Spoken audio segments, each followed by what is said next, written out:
a springtime rain, to have a friend right in your corner. Your heart will feel a little warmer.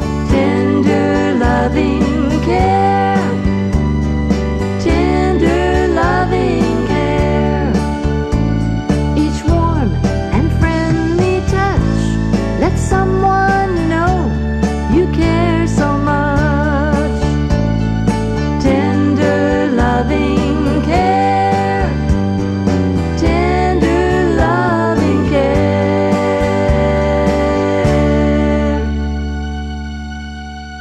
Good evening, I'm Dr. Greenbrier Almond, and thank you for joining us on our program, Tender Loving Care.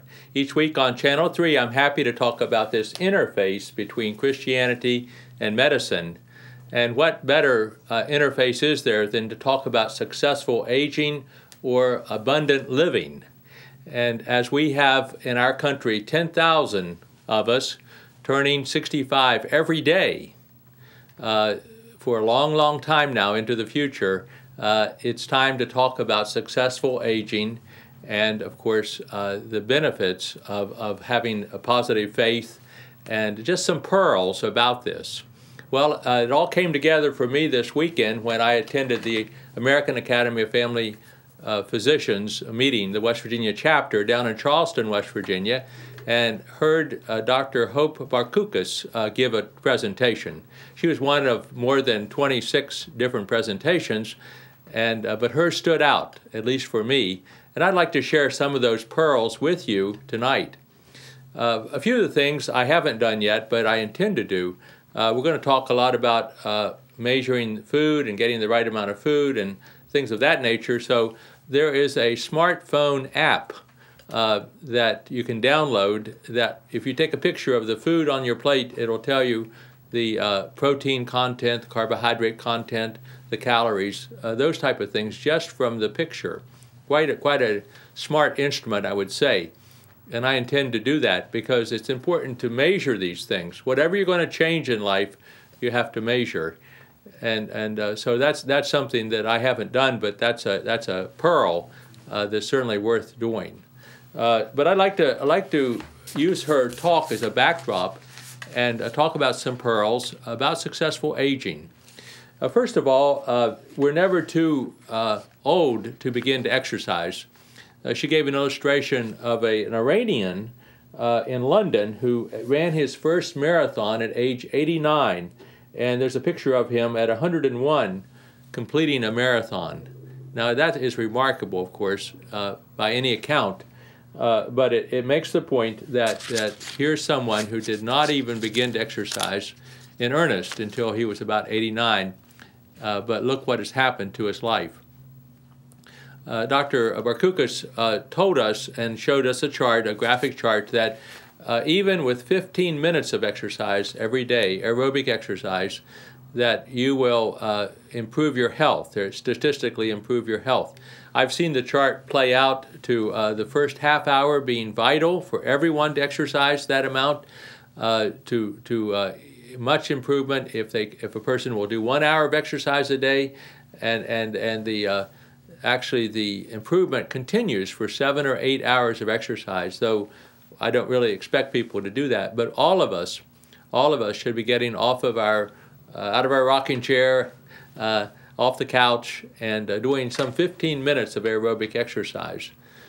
Dr. Barkoukas also showed us a graph which I believe would be true. All these things strike me as true, but statistically and from research, they're now being proven that if one were walking at a gait that meant 1 step every second, a yard every second, or most steps are about 30 inches long, but anyway, a step every second at that pace, that would be the best benefit.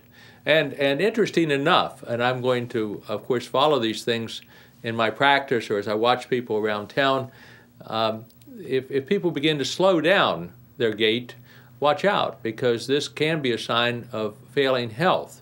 And of course, as they slow down, they'll look sickly and maybe they'll shuffle and other things will be evident. But But certainly, if you want to just keep track of a loved one, look at their normal pace as they walk, and then see if they begin to slow down, and see if they don't have some health problem or issue. It's an easy, non-diagnostic, not specific diagnostic test, but it is an overall diagnosis of health versus sickness.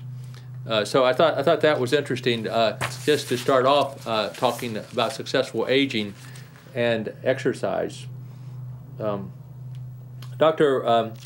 Bartukas talked a little bit about the history and physical necessary for athletes in school, and of course I'm on the school board. I'm interested in this type of thing too, and there is a raging debate, of course, about whether to do an EKG with the student athlete, and people come down on both sides of that. It's a debate. It's not a settled issue, but every student, of course, should have a physical exam before they exercise, and they should be interested, at least in the heart, about the some of the inborn errors and the genetic errors and the developmental errors of the heart. We're not concerned necessarily about a heart attack like a myocardial infarction as the older person, but there are certain conditions which show up and maybe will show up on a physical exam. Just hearing a murmur will direct the doctor to do more tests.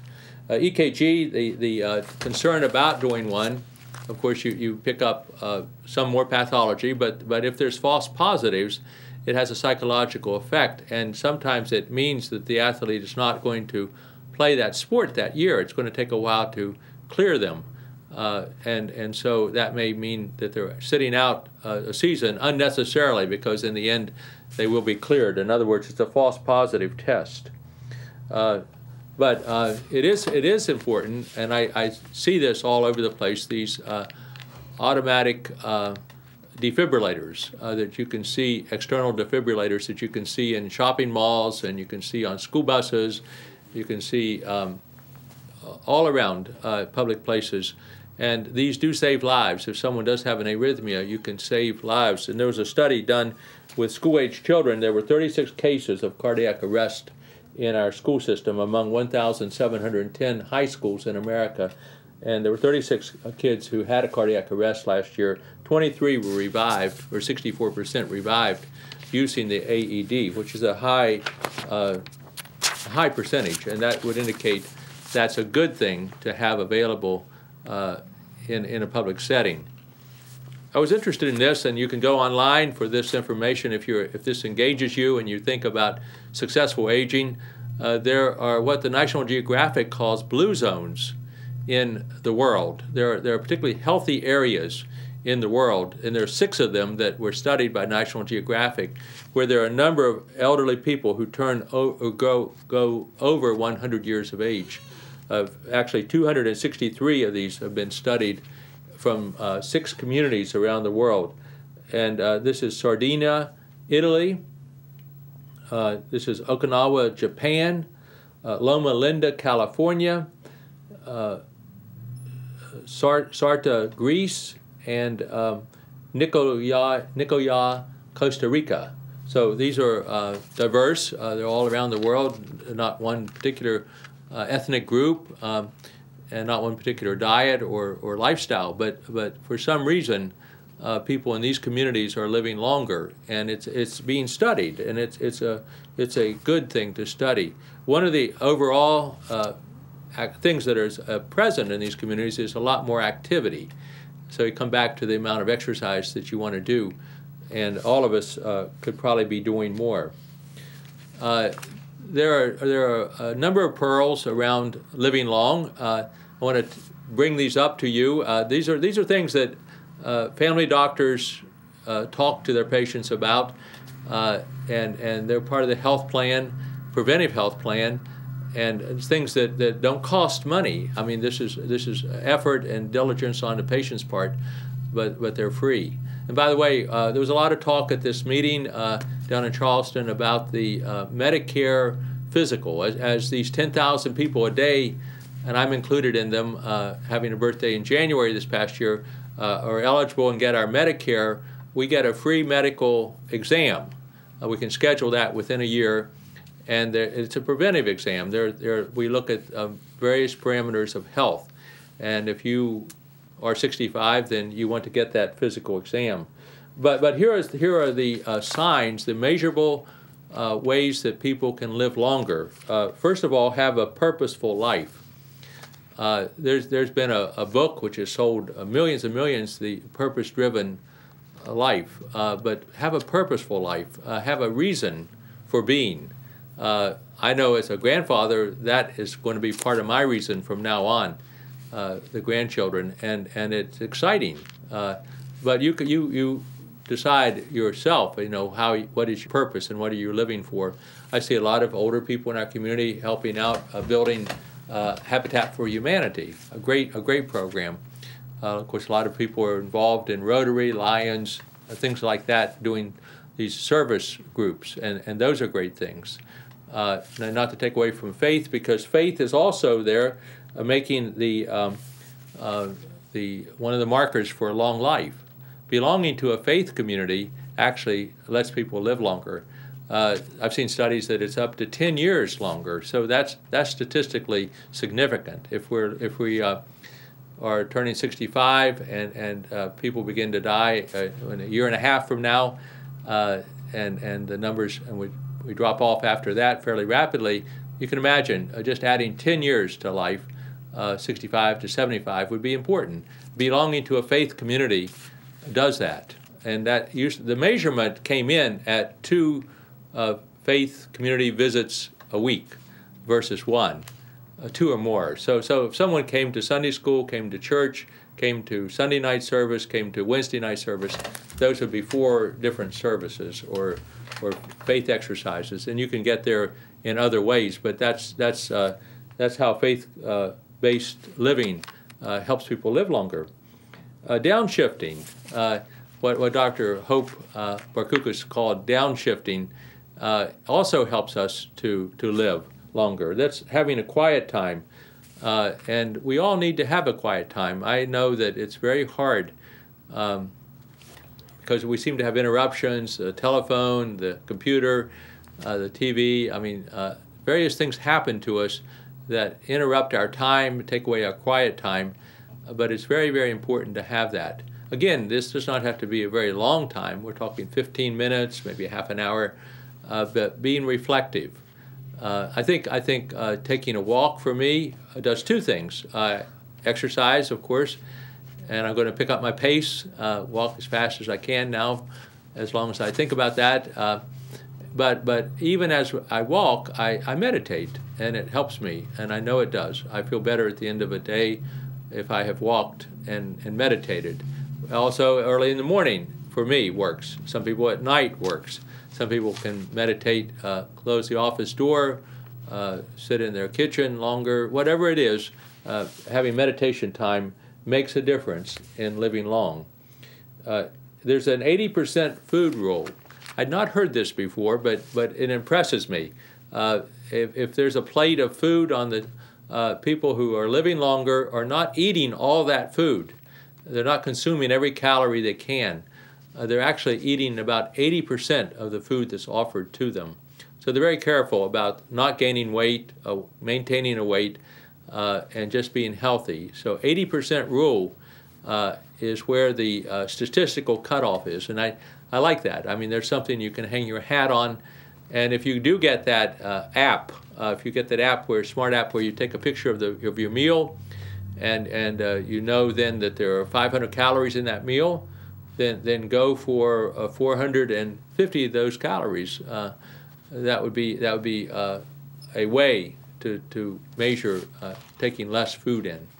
That would be about and maybe 400 calories out of the 500 would be the 80% rule. So you can see how that would work out. If a person's wanting to live long, go with the plant slant. Again, that's a fancy way. Dr. Barkoukas gave an excellent lecture, but I like the term, the plant slant. I'll probably use that in counseling patients in the future about their diet and exercise. So lean your diet toward nuts, lean your diet toward having dark green vegetables and fruits, have a plant slant in your diet.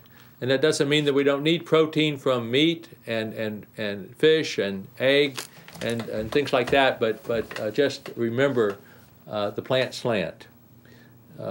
Wine is in, but we don't have to take wine. We can take grape juice, grapes, things like that. But that people who live longer, if you measure this in a community, I imagine places like Italy, they would be inclined toward wine, but other places of the world that listed here by the National Geographic, they probably have their own wine. I know in the Philippines there's coconut wine. People ferment products various ways, but it is apparently healthy. At least people who live longer take a little wine. And that, again, people who are alcoholic or have problems with that, with addictions, need to not consume wine. Families first. I like that one. I'm glad that made the cut of people who are living longer. People who put their families first are going to live longer. I remember hearing this a long time ago, that there was a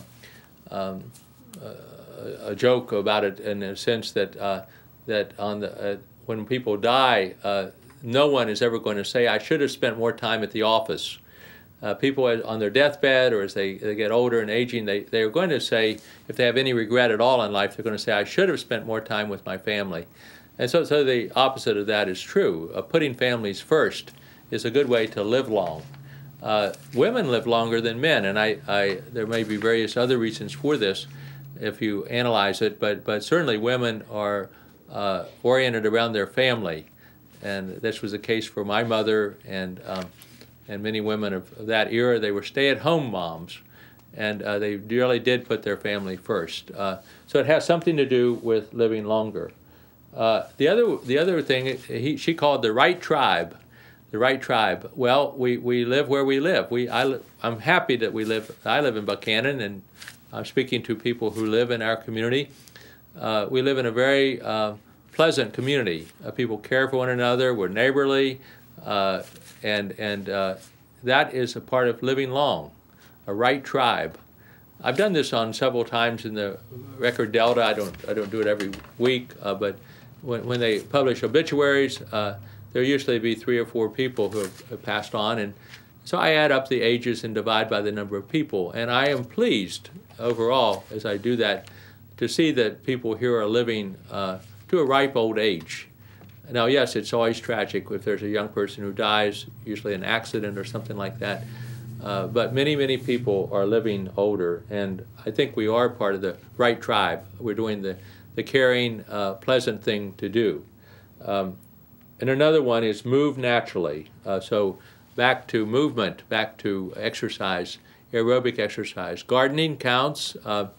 Any type of exercise counts, really. And you can measure that too. There are aerobic points for exercise. You can go online and on a computer and check those out.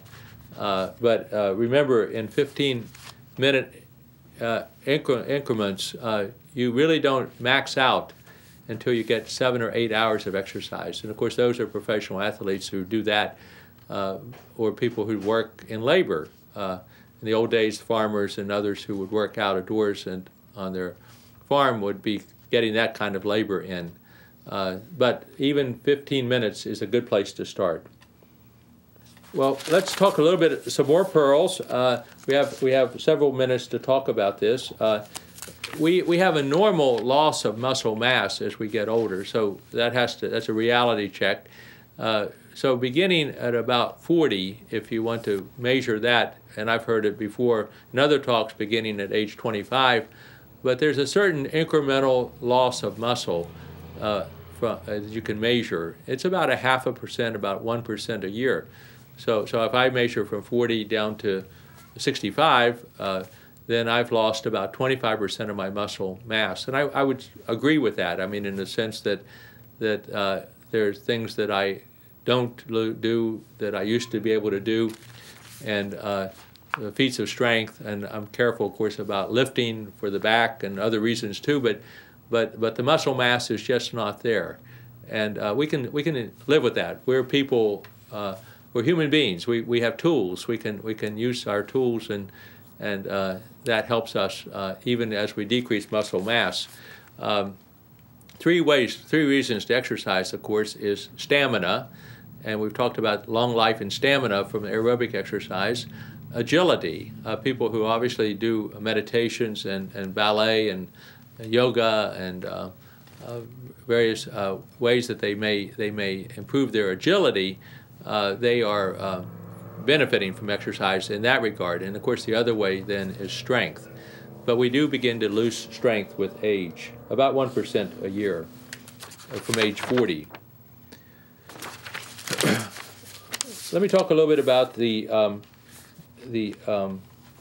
benefit of food, because the question always comes up, what food should I be eating? Well, we need about 30 grams of protein to maintain our muscles 3 times a day. 30 grams is about an ounce. So if a person's getting a quarter pounder, they've already gotten their exercise, their diet. Excuse me. They already got their diet of protein in one meal. But it should be spaced out at 3 different meals. In other words, an egg, an omelet. In the morning, that would be 20 or 30 grams of protein. That's a good beginning. Some type of 30 gram or an ounce of protein at lunch would be a good type of lunch, and then 30 more grams in the evening. Now, there are things like milk. Milk has 8 grams of protein in a cup, in a glass. So 3 of those a day, 4 of those a day would count as a way to get the protein. And cheese also counts. So you can go again through a food chart and look at foods that will give you protein. I may have a list here. Oh yeah, she gave us several charts. Again, this talk by Dr. Hope Barkoukas is an excellent talk from the family practice meeting down in Charleston this past week. She wet my whistle a little bit, as I've listened to nursery rhymes all my life, having younger sisters, but remember little Miss Muffet, who had a spider come down beside her. She's eating her curds and her whey, W-H-E-Y, and she asked us in the meeting, what is whey? Well, whey is a protein. It's a milk protein, and it has 16 to 24 grams in a scoop. So it's a pretty concentrated form of protein. So that could be a substitute for an egg in the morning if a person was wanting to have their curds and their whey for breakfast. Cheese, a slice of that may be 9 grams, about the same as a glass of milk, which is 8 grams. Yogurt, a cup of that would be 14 to 20 grams. Again, many of us get too much sugar. That's a whole other topic in a way, but yogurt can be the neutral yogurt without sugar added, or go to the low sugar side, because a lot of times if you buy the yogurt that, at least when I look at the label, there's a lot of sugar in the commercial brands, and there's a lot of sugars added to a lot of things, and we need to study that more carefully. But anyway, yogurt by itself gives 14 to 20 grams of protein, so that's a good beginning. Beef, of course, we want to get 30 grams of beef would be okay a day. Fish, 3 ounces of fish would give us about 22 grams, and that would be okay. Lentils, having a cup of beans, 18 grams of protein. So you can see there are various ways to get to those 30 grams each meal or 90 grams a day, but trying to spread it out through the day is the best way to build up muscles and maintain muscles, because we're burning calories, we're destroying muscle all the time, we're building muscle all the time. It's an anabolic process, one of renewal, and we can really keep it up. Good news, a lot of people come to me as a doctor and they begin to wonder about their renal function. Sometimes we do renal function tests, we often do, and we see some failure of that. But taking the protein amount that is suggested here will not injure the kidney. So the kidney can handle normal amounts of protein. Now, obviously, people can overdo meat or any type of thing, and they can hurt themselves over time. So there's a little bit of nutrition. I wanted to talk about that with you, and I have a few minutes left, and just want to mention vitamin D, because vitamin D has become the most ordered test.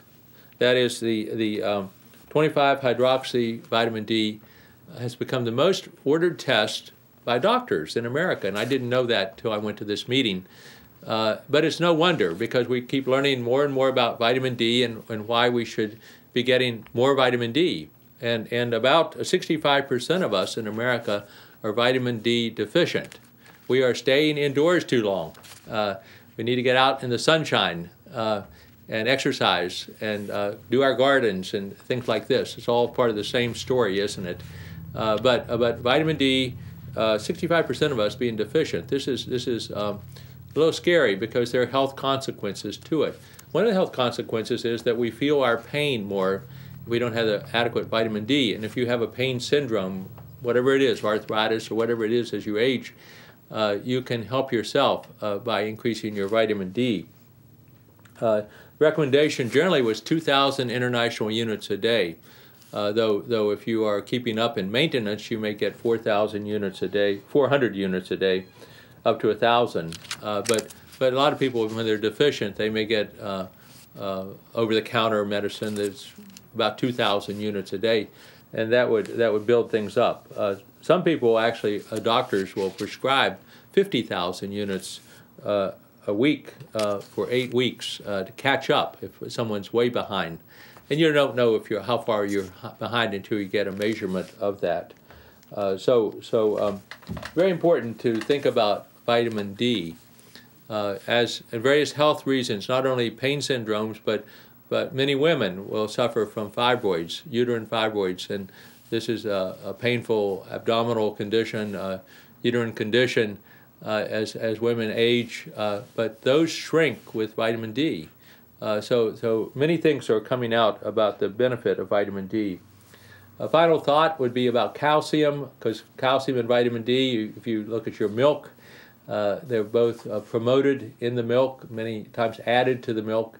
But calcium is also necessary, and people are wanting to have a supplement of that too.